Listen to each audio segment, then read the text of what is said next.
Priority একটা চমৎকার জিনিস। ব্যস্ততা কিংবা সমস্যা সবার জীবনেই আছে, কম বা বেশি। তবে সত্যি বলতে এটা হচ্ছে সেকেন্ড সাবজেক্ট। ফার্স্ট সাবজেক্ট হচ্ছে কার কাছে আপনার গুরুত্ব কতটুকু সেটা।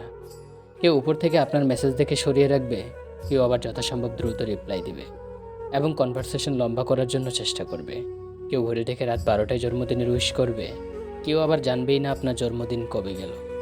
কেউ আপনার পাশে থাকাটাকে গুরুত্ব দিয়ে আপনার জন্য সব ঝড়ঝাপটা অতিক্রমের চেষ্টা করবে, কেউ আবার দূরে সরে যাওয়ার জন্য কারণ খুঁজে খুঁজে বের করবে। যাই বলি না কেন, দিন শেষে প্রায়োরিটির উপরেই 80% নির্ভর করে সব কিছু। আর এটা অন্যরকম জিনিস, কেউ না চাইতেও দিবে, কেউ আবার চাইলেও দিবে না। যারা আমাদের কদর করে, প্রায়োরিটি দেয়, তারা সবসময় ভালো থাকুক আর আমাদের জীবনেই থাকুক। যারা অবহেলা করে, তারাও থাকুক তাদের মতো ভালো। আপত্তি কিংবা অভিযোগ নেই।